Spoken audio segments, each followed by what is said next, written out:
Welcome back, brothers and sisters. I am Braden. This is Langley Outdoors Academy, the place where we not only talk about what's going on in the gun world, but also how we're going to fix it together. And the content that I'm going to show you today is where the gun controllers are going to go next. Now it's all about charging parents across this nation. If your child does something, you're getting charged. Now this is a very interesting concept because we've seen a little bit of it and also a lot of resistance. I'm going to walk you through what ABC News is bringing up as a novel idea, partnered in quotes with Everytown for Gun Safety, because this is something that we need to be aware of. Everything will be linked in the description box below. I can't wait to hear what you guys think. And of course, make sure you hit that like button, subscribe to the channel, and turn the notification bell on because you do not want this guy interfering with your freedom prescription and your 2A information in order to fight for our rights and pass them on to the next generation. That, my friends, that's the egregious face of the YouTube algorithm, prowling around like a lion looking to devour your YouTube subscription, making you unawares that you are not getting the incredible notifications of freedom. Yep, that's right, that guy right there, he has been unsubscribing people, and I wish I could show you the internal analytics to show you how high the subscription button goes up when I show you that guy and show you what he's up to. So make sure you check that subscription, it is active. And with that, thank you for your time for that. Let's get into it. Could charging parents of shooters be a deterrent for gun violence? Interesting. Okay, so there's been a little bit of talk about this. Then they arrested the father of the shooter in Georgia. We all know that. We've covered it. We talked about it. But now they're starting to draw correlations between Michigan with the couple, the Crumbleys, and now this guy in Georgia. And they're starting to recommend it be duplicated. This is where it might get a little out of hand. I'm going to walk you through a lot of things. I need you on the comments on this one to let me know what you think, because this one, talk about a slippery slope. Let's just get it, and you guys can tell me what you think. Months after the parents of the Michigan school shooter were found guilty of involuntary manslaughter for their role in the shooting, prosecutors in Georgia have brought more serious charges against the father of a school shooter who killed 4 people and injured 9 others. The father, this individual, was arrested Thursday and charged with 4 counts of involuntary manslaughter, 2 counts of second-degree murder, and 8 counts of cruelty to children for his role in the shooting at Appalachia High School. If convicted, he could face up to 180 years in prison. This guy is accused of knowingly allowing his son to possess a weapon, according to the GBI. All right. When the Crumbleys got convicted, this channel, a lot of other channels, we were talking about the propensity for gun controllers to seize on that and turn it into something else. For example, go too far in their quest for gun control to affect anybody and everybody in order to destroy guns. Basically, what we're about to start seeing is similar vibes here. Now, this guy made some horrible decisions. Don't get it twisted. I wish this tragedy had never happened. But again, there can be a delineation between I wish the tragedy had never happened and none of them happened, and let's not go absolutely batshit crazy on anything and everything gun control in an overreaction. There's a fine line somewhere in here. All right, let's get into it. Investigators believe the suspected shooter received an AR-style weapon used in the mass shooting as a Christmas present from his father. Now, we know that. We've talked about that. Again, there's not a single gun control law on the books that would stop a 14-year-old from getting a gun if his father gave it to him. It's just an objective fact. It does not exist. Red flag laws? Nothing. Universal background checks? Nothing. Waiting periods? Nothing. Let's see. Licensure to own? Age requirements? None, none, none, none, none.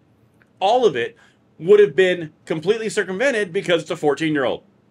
That's my point. All right, let's keep going. There's a lot of it. Like, again, this is all leading to a specific point.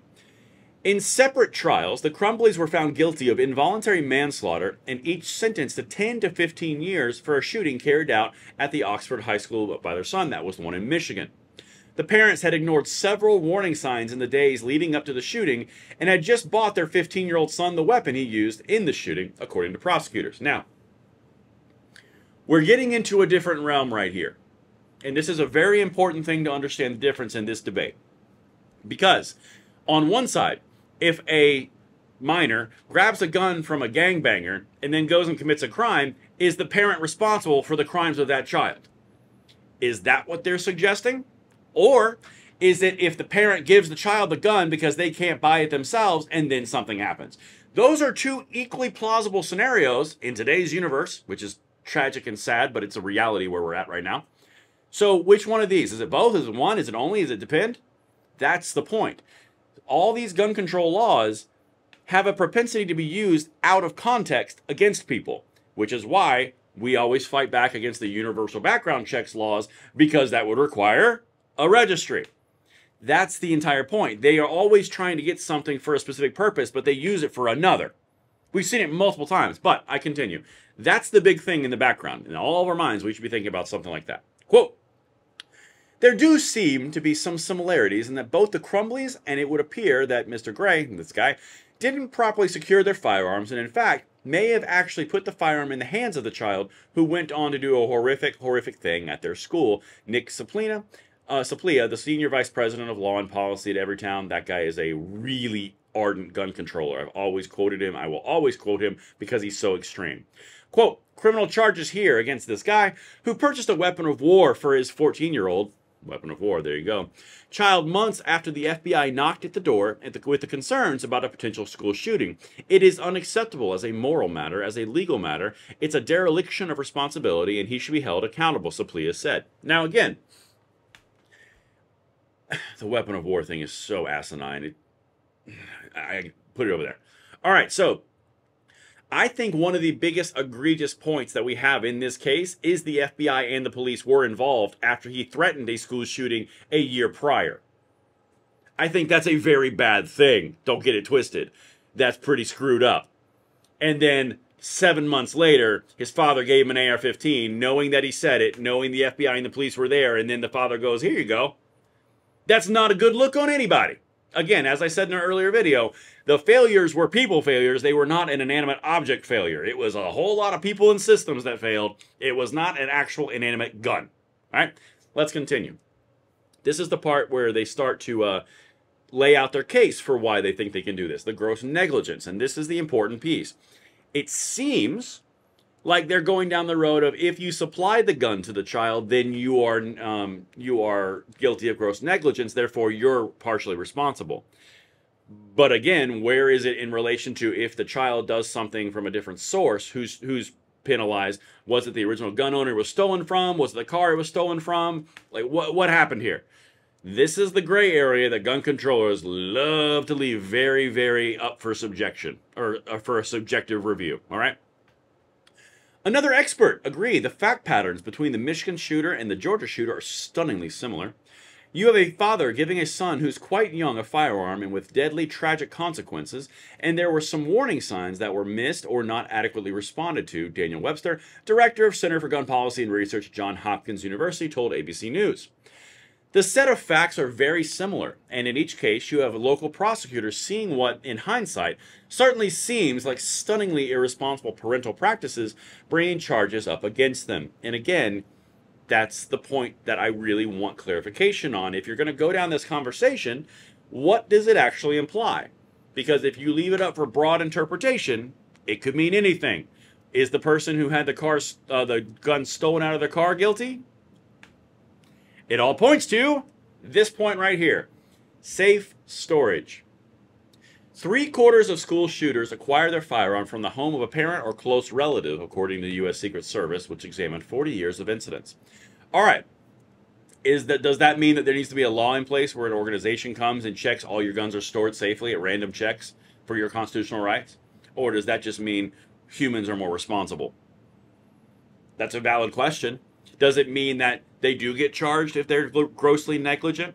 Does it mean they get charged if it was stolen out of their car? There are so many questions to this slippery slope, and that's why I wanted to bring it to you, because honestly, there's a lot of really bad surrounding all of these.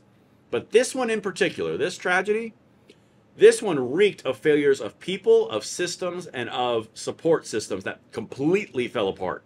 It does not reek of a gun that whispered into this kid's ear to go do something bad. It was years and years and years of repeated warnings that were completely ignored. And even when the FBI and the police showed up, still nothing happened, and it was further encouraged by the gift of a firearm. Now, where does that leave us?